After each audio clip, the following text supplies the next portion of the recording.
Aujourd'hui, je me trouve à Saint-Philémon, dans la région de Chaudière-Appalaches. Derrière moi, le parc du Massif du Sud, où on peut y observer des éoliennes. Je vais rejoindre mon invitée, Élisabeth Cochon, 28 ans, une étoile montante de la course. On va aujourd'hui faire le Mont Chocolat dans le parc régional du Massif du Sud.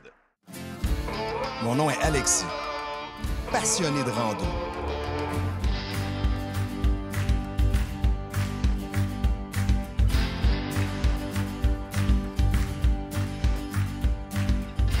Ma mission, vous faire découvrir les plus beaux sentiers de rando au Québec.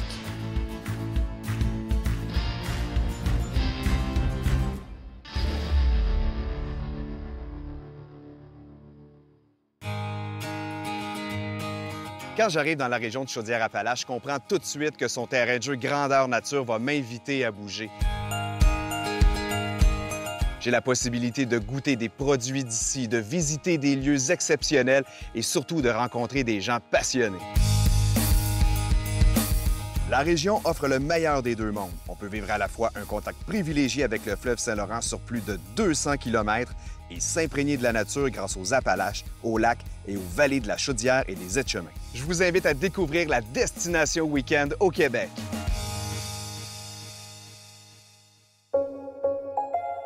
Salut Elisabeth. Salut! Ça va bien toi? Et toi? Oui, vraiment content que tu sois à l'émission. Moi aussi. Tu es une coureuse prometteuse. Oui. Course en sentier, Oui, exactement. longue distance. Est-ce que tu connais l'endroit ici? Oui, je connais l'endroit parce que je viens m'entraîner ici l'été là, à quelques reprises. Bien, ça tombe super bien parce qu'aujourd'hui, on fait le Mont Chocolat. C'est un parcours d'une longueur de 7,9 km, d'une durée de 3 heures avec une altitude à 717 mètres, un dénivelé de 267 mètres, un niveau de difficulté facile à intermédiaire et un sentier qui est un aller-retour avec sommet. T'es prête? Oui. Allons grimper. Parfait. On dit qu'ici, il y a 3 rivières qui se rencontrent dès le début du sentier. C'est vraiment superbe. L'eau, elle est vraiment cristalline. On dit que c'est un endroit où il y a beaucoup de truites mouchetées, qu'on appelle l'omble de fontaine, qui vient se reproduire un petit peu plus haut dans les bassins et qui descend la rivière. La pêche ici, c'est permis, alors profitez-en.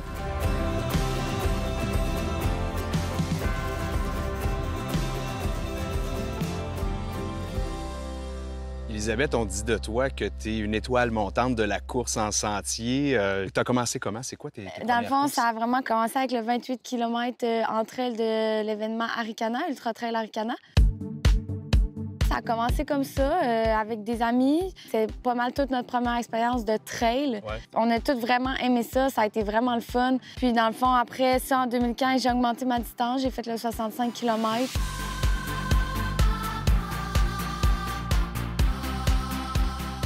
À l'été 2016, j'ai fait le 42 km du Mont-Albert. Vraiment le fun, là. Dans le fond, tu montes jusqu'au Xalibu, tu t'en vas jusqu'au Mont-Jean-Cartier, fait que c'est super comme course. C'est super le fun, là. Quand même technique un peu, tu sais, les roches et tout. Ça avait bien été aussi. J'avais fini 3e, mais sur un sprint avec la 4e. Dans le fond, on était égal, puis à la fin, on a sprinté, puis c'est moi qui est arrivé 3e de quelques secondes. Donc, tu as fait plusieurs courses, tu les as enchaînées. Qu'est-ce qui a fait à un moment donné que tu as décidé de faire une 2e puis une 3e course, puis d'augmenter tes distances aussi? Je pense que c'est vraiment le dépassement de moi-même. Tu arrives à la fin d'une course, tu es content, c'était le fun, mais c'est le fun de l'année d'après de faire quelque chose de différent. Fait que dans le fond, j'augmentais mes distances, j'étais prête à ça. C'est sûr que faire 65 km ta première course, c'est quand même raide quand t'es pas habitué à faire des distances comme ça. Donc, je trouvais que c'était quand même une suite logique. Tu avais des bonnes performances. J'avais des bonnes performances aussi, donc c'est sûr que veux pas, c'est encourageant, là. Je sais que je suis capable de courir plus. Il s'agit juste que tu t'entraînes puis que tu sois motivé puis que tu y crois, là. Donc, tu vas être capable de le faire tant qu'à moi, là. Qu'est-ce que tu vas chercher dans la course en sentier? Ce que je vais vraiment chercher, c'est le sentiment de liberté et de dépassement de soi, d'être dans la forêt, dans la nature, un peu loin de la ville. Tu sais, moi, quand je cours, je pense à rien. Je cours, je m'entraîne, puis c'est le fun, puis j'aime ça. C'est l'exploration connectée avec la nature. Oui, vraiment.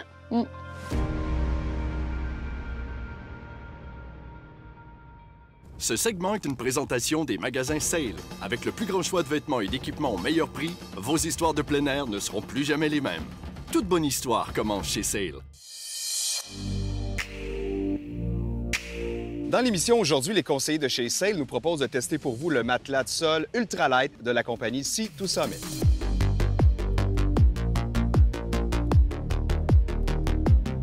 Sea to Summit a créé la technologie AirSprung Cell. Ce sont de petites cellules qui agissent comme des ressorts et qui aident à répartir le poids sur l'ensemble de la surface.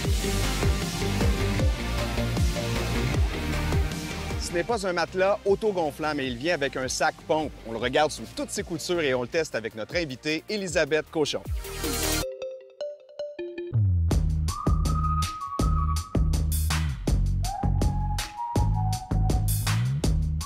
Ici, en bordure du sentier, on trouve un arbre mort qui est un bouleau jaune, un merisier. C'est un chicot de nidification maintenant, donc qui peut abriter plusieurs espèces au fil du temps, comme des hiboux, des grands pics et même des chauves-souris. Du haut de cet arbre-là, c'est 300 ans d'histoire qui nous contemple. C'est pour ça qu'on fait de la rando.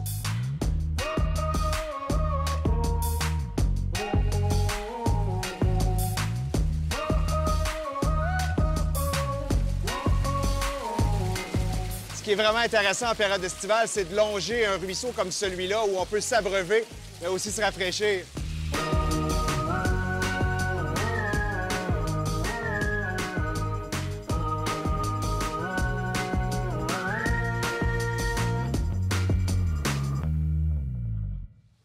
En juin dernier, tu as participé au Québec Mégatrail à Québec. Comment ça se déroule, cette course-là? C'est quoi les étapes? Dans le fond, c'est une course qui débute à 5 h du matin au village de la petite rivière Saint-François.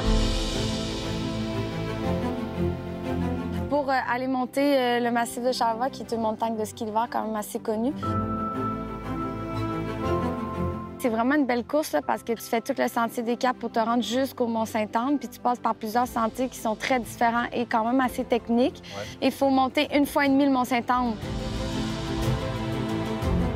Vous êtes combien de coureurs à prendre le départ de ça? D'après moi, on était 250-300 peut-être. Là. Dans un sentier qui n'est pas toujours large? Pas toujours large, mais le temps de partir, ça s'espace. Puis normalement, dans les sentiers, si on veut dépasser, on le dit. Puis les gens se tassent, on est tous compréhensifs. Là.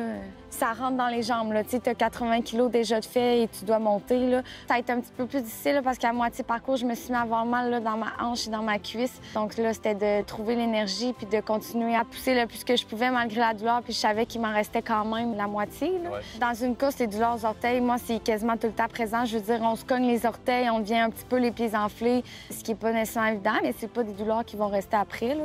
Mais on passe par-dessus. Bien, t'as pas le choix. Ça fait partie de la game. Ça fait partie de la game, oui. Cette course-là, les 30 derniers kilos, ils permettent d'avoir un paceur. Donc, c'est mon copain là, qui court avec moi, puis ça a vraiment aidé. Là, Vous faites parler, t'encourager, oui, c'est ça. Travailler ton mental, t'amener ailleurs. Oui.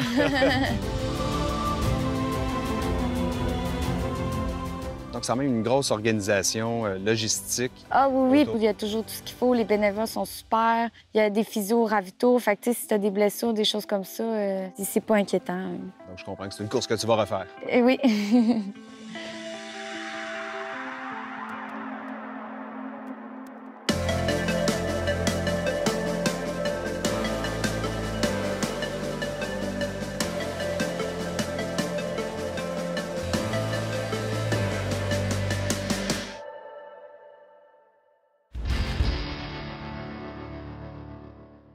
La capsule Physio-Rando vous est présentée par Accès Physio. Ayez accès à la même qualité de soins à laquelle ont droit les athlètes de haut niveau. Salut Robin. Aujourd'hui, tu viens nous parler de blessures et comment les reconnaître. Oui, exactement, Alexis. Donc aujourd'hui, je vais vous parler de blessures de randonnée, puis je vais les classifier en 2 grandes catégories. On a les blessures traumatiques, puis les blessures de surutilisation. Je vais commencer par vous parler des blessures traumatiques. Donc, c'est des blessures évidemment qui sont reliées à un trauma, mais ça peut être différentes choses, comme des entorses. Il peut y avoir des coupures, des ecchymoses en randonnée, ça arrive souvent. Si on se frotte dans les branches, on se cogne le genou contre quelque chose, par exemple. Il peut y avoir des fractures, exemple, on tombe, on se brise un os. Ça peut arriver, on ne souhaite pas ça à personne. La deuxième catégorie de blessures, c'est ce qu'on appelle les blessures de surutilisation. C'est la catégorie de blessures qui est la plus fréquente en randonnée. Pourquoi ça arrive? C'est à cause que quand on marche, on fait toujours la même chose. On avance un pied devant l'autre, gauche-droite, etc. Puis souvent, ça va avec les muscles puis les tendons qui vont être surutilisés. Puis des fois, à force d'être surutilisés, le corps est plus capable de compenser. Puis c'est là que la blessure apparaît. C'est une apparition graduelle, mais ça apparaît puis ça finit par faire mal. C'est ce genre de douleur-là. Souvent, nous, en physio, on est capable de les reconnaître. Ils vont avoir des patrons de douleur là, caractéristiques. Justement, toi, dans ta pratique comme physiothérapeute, t'en identifies qui reviennent souvent. Ça pourrait ressembler à quoi? Une qu'on entend tout le temps parler, c'est ce qu'on appelle un syndrome de la bandelette iliotibiale. Une douleur très précise, souvent à l'extérieur du genou. On peut vraiment mettre un doigt dessus, d'habitude. Le genre de douleur qu'on va sentir quand on plie le genou. Puis à un degré précis, la douleur va apparaître. Une autre blessure qu'on voit souvent, ça s'appelle un syndrome fémoro-rotulien. Ça aussi, c'est une douleur au genou. C'est une douleur qui est comme juste en dessous de la rotule. C'est une douleur un peu profonde, diffuse, difficile à cerner. Troisième blessure, une périostite, c'est une douleur en avant des tibias. Ça peut être des deux côtés en même temps, mais des fois, ça peut être aussi juste d'un bord. Et la dernière, c'est une douleur au niveau de l'arche plantaire qu'on peut appeler une fasciopathie plantaire. C'est toutes des blessures qu'on va avoir plus en descente. Dis-moi donc alors, Robin, qu'est-ce qu'on peut faire pour amoindrir ces risques-là de blessures? Une chose super facile qui peut être faite, c'est d'arrêter souvent pendant la descente. En fait, ce qui arrive, c'est que nos muscles, ils vont forcer quand même pas mal parce qu'ils vont essayer de nous ralentir en descendant, puis ils vont se fatiguer plus vite qu'en montant. Donc, on arrête aux 10-15 minutes à peu près. On profite du panorama, on boit un peu d'eau, on mange, puis on en repart. OK, Robin, mais dis-moi, on a fait ce que tu nous as mentionné, on s'est reposé, tout ça, mais les douleurs persistent au bout de quelques jours, voire une semaine. Qu'est-ce que tu recommandes de faire? D'aller consulter un physiothérapeute. Il va vous évaluer, il va trouver c'est quoi exactement qui cause le problème. Il va vous donner beaucoup de conseils pour pas que ça revienne. Il va vous donner aussi des exercices appropriés exactement pour votre problème. Donc, en résumé, n'hésitez pas, si vous avez de la douleur qui persiste, allez voir un physiothérapeute.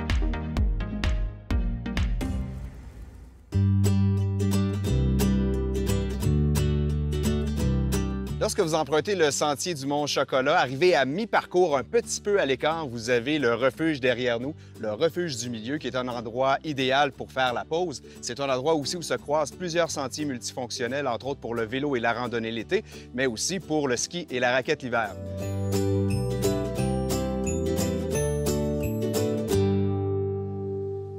Donc, on parlait d'augmentation de distance. Après ta première course, tu as enfilé avec le Arikana 80 km. Où tu as terminé première? Oui, j'ai terminé première. C'est comme un peu à partir de là que ça a propulsé aussi. Ouais. Là. C'est sûr, ça avait été quand même difficile. C'était ma plus longue distance, 80 km. Et puis l'an passé, en 2018, j'ai fait le 125 km d'Arikana. J'ai fini la course dans le noir. C'était comme la première fois que ça m'arrivait, dans le fond, vu que c'était plus long. Ouais. Élisabeth Cochon, 16h45 minutes, ben oui! Et là, deuxième Là, position. j'avais deuxième, oui. Par rapport à un 65, est-ce que c'est une différence pour toi? Bien, c'est sûr qu'il y a une différence parce qu'un 65, c'est dans le fond, c'est quasiment la moitié du temps de course. J'essaie toujours de me dire, garde un rythme, t'es capable, tant que t'es capable de courir, continue à courir. Donc, tu te motives toi-même? Oui, c'est beaucoup ça, Ouais. ouais. Et donc, la même année, tu décides d'aller faire une course à l'étranger à ce moment-là. Oui, Tu débarques en Martinique. oui. Dans le fond, je suis allée avec mon frère puis un ami. C'est la première fois qu'on faisait une course à l'extérieur du pays, dans le fond. Tellement différent d'ici. Là-bas, c'est beaucoup de jungle. Puis moi, la nouveauté aussi, dans le fond, moi, c'est un 60 km que j'ai fait, mais c'était la nuit. J'ai couru toute la nuit. J'étais arrivée à 5 h du matin, j'avais fini ma course. Donc, tu as décidé de te déboussoler un petit peu. Oui, de jour, honnêtement, j'aurais trouvé ça vraiment plus difficile parce que la nuit, t'as pas le soleil qui tape, mais ça reste très chaud. Ouais. Puis il y avait ma mère, une de mes tantes qui sont venues nous rejoindre. Et donc, c'est une aventure un peu familiale, cette Martinique? Oui, c'est une habitude, la famille est toujours là, donc c'est pas nouveau.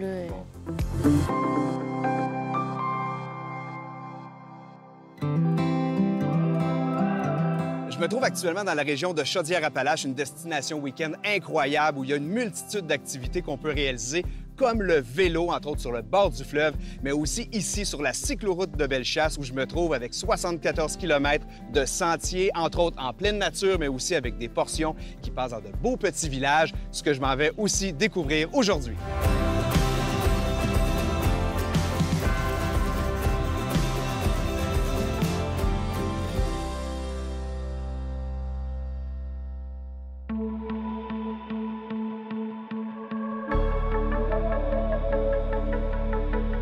Ici, au Massif du Sud, il y a une végétation très variée, entre autres à cause de l'altitude. On a une forêt boréale. Un endroit où on peut trouver dans la faune et dans la flore des espèces qui sont plus ou moins rares. Entre autres, ici, on peut observer à l'occasion le lynx du Canada. Et je me trouve à la croisée des chemins, donc à la mi-parcours. On continue notre chemin vers le sommet.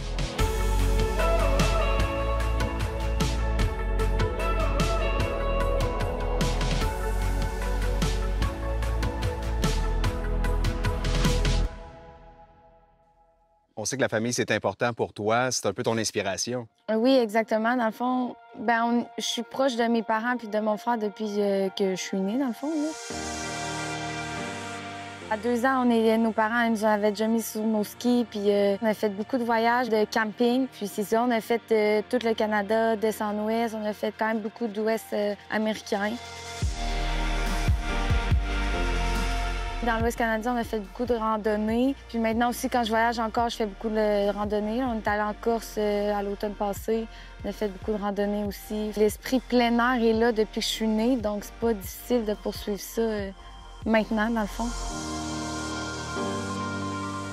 Puis qu'est-ce qui t'a amené à la course particulièrement? Dans le fond, mon père, quand on était jeune, il a couru 15 marathons. Ouais. Il s'entraînait tout le temps à la course. Fait que nous, quand il s'entraînait, on le suivait en vélo. Puis lui, quand il allait faire ses marathons, on faisait les courses d'enfants, les petits 1 km qu'il y a toujours à chaque événement. Ouais.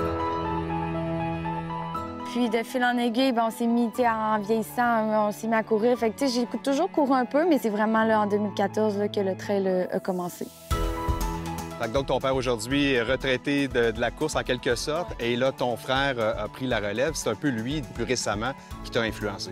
Oui, dans le fond, mon frère, c'est ça, il est plus jeune que moi. En 2014, moi, j'avais fait 28 à Arcana, puis lui, s'était lancé un défi avec un de nos cousins à faire le 65 à Arcana. Fait qu'on a comme commencé les deux en même temps. C'est ça, c'est motivant parce que lui, il fait quand même des courses plus grosses que moi un peu, puis il est vraiment super bon. Puis on s'est mis à vraiment plus s'entraîner ensemble. On s'entend très bien depuis qu'on est jeune, donc c'est pas difficile pour nous.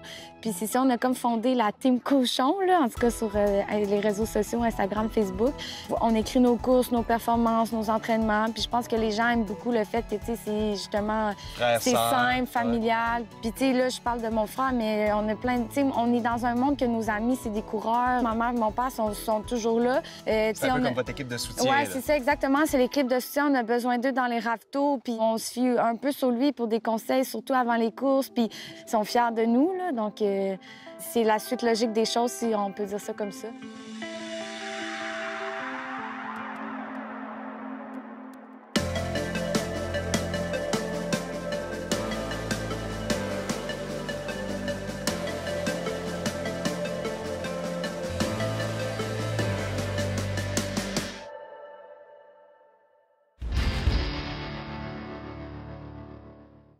La chronique au sommet est une présentation de Terra Ultima. Randonnée et sommet. Le mont Fuji est le sommet le plus élevé du Japon à 3776 mètres. Son ascension est une randonnée pédestre qui consiste à gravir la pente du Fujisan jusqu'à son sommet. Les différents sentiers sont ouverts 24 heures sur 24 aux visiteurs pendant l'été. Cette expérience unique et typiquement japonaise s'avère très populaire, l'intérêt ultime étant d'admirer le lever ou le coucher du soleil depuis le sommet. Après tout, Japon signifie « origine du soleil », d'où l'expression de « pays du soleil levant ». Après Tokyo, le mont Fuji est probablement l'attraction touristique la plus connue au Japon. Son rayonnement au niveau international est tel que le Fujisan suscite beaucoup de légendes et de fantasmes. Le mont a rejoint en 2013 la liste du patrimoine mondial de l'UNESCO. Si vous faites son ascension, vous verrez des bornes Internet, dont 3 au sommet, pour permettre en particulier aux étrangers de partager leur expérience en direct sur les réseaux sociaux. Elisabeth, donc après toutes ces courses-là que tu as réalisées, j'imagine que tu as des projets pour l'avenir aussi? J'aimerais ça faire l'UTMB, le 160 km, 170, je crois. UTMB, c'est l'Ultra-Trail du Mont-Blanc. Oui, c'est ça. Dans les Alpes, en France. Ouais. En fait, on fait le tour on fait le tour du Mont-Blanc, dans le fond, ouais. Le tour du Massif, en passant là, par France, Italie, puis la Suisse. C'est tellement une course mythique. Mon frère, il l'a fait, on l'a accompagné, puis c'était tellement beau, la course. Donc ça serait un jour peut-être, là. J'aimerais ça avec mon frère éventuellement faire une course à 2 dans les Alpes. On avait regardé pour la Transalpine. C'est une course sur 7 ou 8 jours, je crois. À chaque jour, tu as une étape, puis il faut toujours que tu sois à 2. Et la particularité de ça, c'est qu'il faut vous suivre tout au long des rester étapes. ensemble. Oui, c'est ça. Du début à la fin, ouais, les deux. Les deux, ils partent ensemble, arrivent ensemble toujours. Donc, pour ma course à moi, je me fais jamais d'objectif de position. À chaque course, je me fais des objectifs de temps. J'ai jamais été compétitive avec les autres nécessairement. Je suis peut-être plus envers moi-même. Mais comme on peut voir dans les dernières années, ça a toujours été des top 3 dans le fond. Ça a été payant quand même. Ça a été payant, mais vraiment, je pars jamais dans l'idée que je vais faire un top 3 ou que je vais faire un top 5, un top 10. Je vais vraiment faire une course pour moi, puis la position, ça donnera ce que ça voudra. C'est vraiment une passion et c'est ce qu'il faut retenir de ça. Oui, vraiment. Puis je pense que aussi, c'est peut-être plus sain comme ça aussi, là. Et tant mieux. Oui, tant mieux. Bon, là, Alexis, on fait de la randonnée, c'est bien le fun, mais ça te tente-tu une petite course? OK, je suis prêt, je te suis. Go, on part! OK.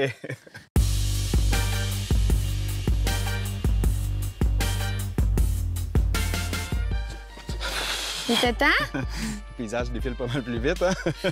Mais c'est bon, ça me fait une bonne introduction parce que je me suis inscrit à une course de trail cet automne. Cool! Tu m'appelleras si t'as besoin. Je vais t'appeler, c'est sûr. Aujourd'hui, dans le cadre de la portion équipement, les conseillers de chez Sail nous proposaient de tester pour vous le matelas de sol Ultra Light de la compagnie Sea2 Summit. Le confort, il est présent, l'épaisseur est bonne, ça gonfle quand même assez rapidement. C'est sûr qu'au début, là, les souffles pour le gonfler après une longue journée de course, c'est peut-être un petit peu plus difficile, mais c'est quand même assez léger, donc... C'est la première chose qu'on regarde. Oui, effectivement, la plus léger possible. Je peux vous dire que ce matelas de la compagnie Sea2 Summit se situe probablement dans un top 3 pour le genre. Il est composé de nylon, ce qui fait qu'au contact de la peau, c'est chaud, ça respire un peu moins bien. Il en existe un grand éventail sur le marché. Si vous voulez l'essayer, le comparer, bien, c'est en magasin que ça se passe. Allez voir votre conseiller Sail.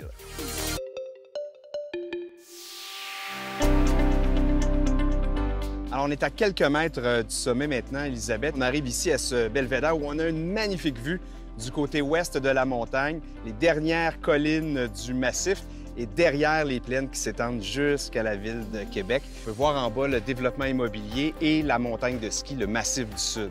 Vraiment une très belle vue. Wow! Quelle vue!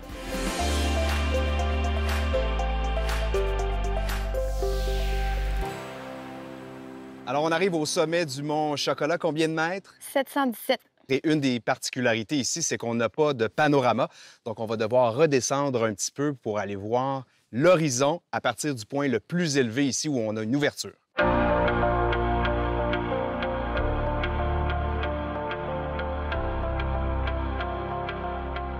La vue qu'on a ici, le panorama, c'est sur le parc du Massif du Sud qui s'étend encore. Il y a plusieurs kilomètres de sentiers qu'on peut réaliser et réaliser également le sommet du mont Saint-Malgoire à 917 mètres.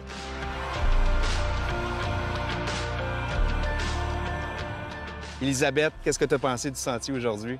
C'est une super belle randonnée, accessible vraiment, je dirais, à tous. Alors, pour les prochains mois, prochaines années, qu'est-ce qu'on peut te souhaiter? Encore des bons résultats dans mes courses, je pense que ça serait ça, bien simple. En tout cas, je suis très content que tu sois venu aujourd'hui. De notre côté, on va continuer à vous suivre. Je te souhaite vraiment le meilleur pour tes prochaines courses. Bien, merci. Salut, merci. Bye.